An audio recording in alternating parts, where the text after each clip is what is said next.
Did you know that the real-life archaeologist who inspired Indiana Jones, Hiram Bingham, discovered Machu Picchu in 1911 and sparked a global fascination with ancient civilizations? Indiana Jones dares to embark on a treacherous adventure, and trust me, you're in for a thrilling ride. This time around, we're diving into Indiana Jones and the Great Circle, and I can barely contain my excitement because the stakes are high and the action is intense. If you're anything like me, you can't wait to see Indy back in action, so get ready, because we're about to explore this epic adventure together. Indiana Jones and the Great Circle promises to be an unforgettable experience, and it's largely thanks to the iconic character at its center. Indiana Jones has been a cultural phenomenon for decades, captivating audiences with his bravery, wit, and unwavering dedication to uncovering the truth. The franchise has left an indelible mark on adventure films, inspiring countless imitators and earning its place as a beloved classic. From Raiders of the Lost Ark to The Last Crusade, which this game is set between, Indiana Jones has been on some incredible journeys, and this new adventure is no exception. With its rich history and thrilling action sequences, the franchise has earned its place as a staple of adventure cinema. Whether you're a long-time fan or just discovering Indy for the first time, there is no denying the character's enduring appeal.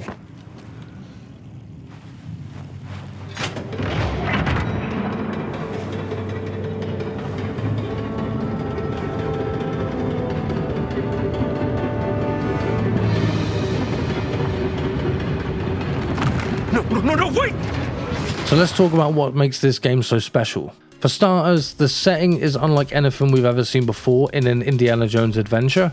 The Great Circle takes us on a thrilling journey across the globe. Packed with hidden dangers and ancient mysteries waiting to be uncovered, the developers have clearly pushed the boundaries of what's possible, incorporating innovative gameplay elements that will keep you on the edge of your seat, as well as outstanding storytelling to keep you involved and wanting more. One of the standout features of this game is the focus on exploration, as you would expect from an Indiana Jones game. You'll have to use all your wits to navigate treacherous landscapes, avoid deadly traps, and uncover hidden secrets. The attention to detail is staggering. From the intricate puzzles to the pulse-pounding action sequences, tombs have traps and bigger puzzles to solve.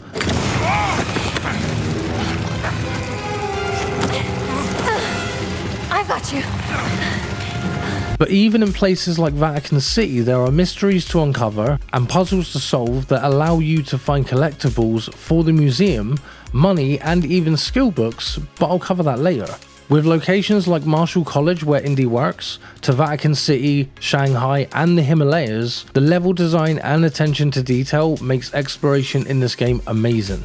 You have the ability to travel back to previous locations as well, so you can move through the story at your own pace, and if you want to, you can take a break and just explore previous maps and go around completing side quests. And there are a decent amount of side quests, but this game actually makes side quests relevant to the story. It links them in and ties them in a way that kind of makes it relevant for you to actually do it, and it just makes sense. It gives you more cutscenes and information that makes side quests a must if you want the full story experience, especially with the DLC, which ties in perfectly to the main story. It's not a whole new story that takes you off to different places and makes you do different things.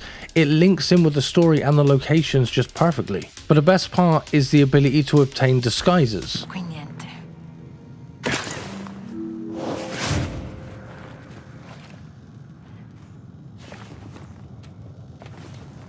Yeah, this will do nice. Some story missions and even side quests will allow you to collect disguises that will allow you to traverse areas in the map freely without too many issues. There are certain parts of the maps that will not allow you to go in there because you won't have the permission to actually enter that area. But some disguises will allow you to enter that area freely without any hindrance. Apart from some people that would be like sergeants or lieutenants or guards that will be able to spot you if you get too close. But that just means you have to just run away or hide, basically. You can, of course, just go loud and beat everyone up, or you can opt for the stealth approach and sneak around. When it comes to combat, you can pick up most objects and use them as improvised weapons. If you sneak up behind an enemy, you can do a silent takedown with a weapon, or you can run head on and just beat someone up with a dustpan. Or a mop, or a brush. It's really up to you. I had my son in stitches when I ran up some stairs with a dustpan in my hand and just started beating up a guard out of nowhere. He was in absolute stitches because I used a dustpan to hit someone. Of course, you have the ability to punch, block and parry if you want as well, so that really allows you to feel like Indy in a street fight. And if you got this far into the video, then be sure to hit that like button and subscribe. It helps out the channel a ton. Really, I can't grow without people supporting the channel, so it's very much appreciated if you do. The way that the blocking works is you can just block. If you block last second, you'll parry, which means you'll hit that arm away, and then if you hit with the same hand that you did the parry with, you'll push them back. But if you hit with the opposite hand, you'll punch them. So it really does create that kind of feeling of an Indiana Jones fight scene. And you can use your whip as well. You can use it to disarm enemies, you can trip them up, or you can pull them towards you that either will knock them down, or if they're close enough, you'll pull them into you where you can grab them and then punch them. And some of the knockouts are hilarious, and it's exactly what you'd expect from an Indiana Jones game. You also do have a gun, so if you want to go that route, then you can. And there may be times when you actually need to do that. But overall, the combat is very satisfying, and I may or may not have opted to just beat everyone up just because I could. Oh, and you can also fast travel on maps using signs. That's not something I keep doing because I keep forgetting it exists.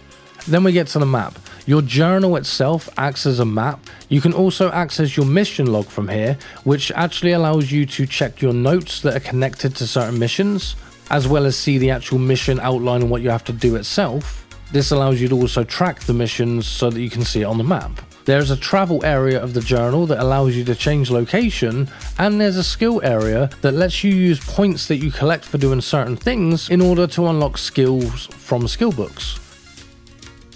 These books can be found around levels as well as purchased, and one of the things you can do to earn points is to use your camera to take photos of certain marked points of interest on the map. These can be found by keeping an eye out on the camera icon that pops up in the top corner of the screen, and then taking out your camera and looking for the frame area, which tells you where the photo is to be taken. You do have to kind of frame up and move closer or further away depending, but this gives you extra points. You can also find money in levels, but if you are in a disguise, you can't be seen doing it, otherwise you'll just start a fight and everyone gets alerted. You also have the ability to figure out puzzles to get codes to like boxes and safes and things like that, which may contain money or other collectibles. And you can even buy brochures that mark mysteries, collectibles and other stuff, which can be useful for finding things, and especially useful if you're a completionist. The thing about finding the codes to safes is that there may be text or things and other ciphers that you'll need to solve in order to figure out the code. So it's not straightforward like just find it, though there is one where you literally just find it and turn the ticket over and the number's on the other side, but most of the time it involves you having to figure out a puzzle in order to get that code. You also have access to Indy's satchel, which is where you access all of your things that you've collected, a weapon that you may have just stowed away while you're fighting against enemies and you might put it away when you pick up a new one, as well as your disguises and other things like food that can boost your health and your stamina, which can be picked up from pretty much all over the place. When you go up to things like locked doors, if you have the key, it will prompt you to press a button to take the key out and then you unlock the door. Some doors and areas are not available and you can't go into them until you get a key. Sometimes that'll be story based, sometimes you'll just find it around the environment or find it on an enemy, for example.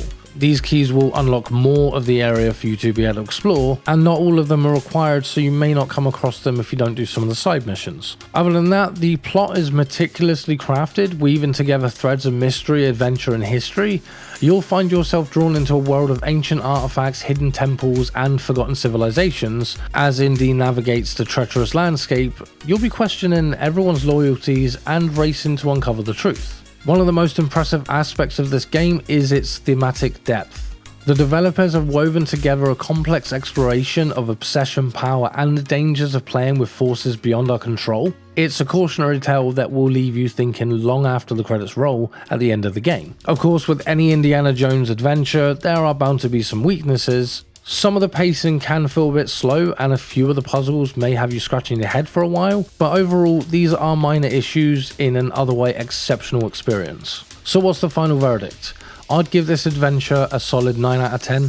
It's an unforgettable experience that will leave you breathless and eager for more. I really do hope they bring out more DLCs for this game. And if you're a long-time fan of Indiana Jones or just looking for an action-packed adventure, this is a must play. But what do you think? Have you played Indiana Jones and the Great Circle? Share your thoughts in the comments below. If you like this video, be sure to subscribe for more gaming content. And don't forget to check out our other reviews because we do loads of game reviews on this channel.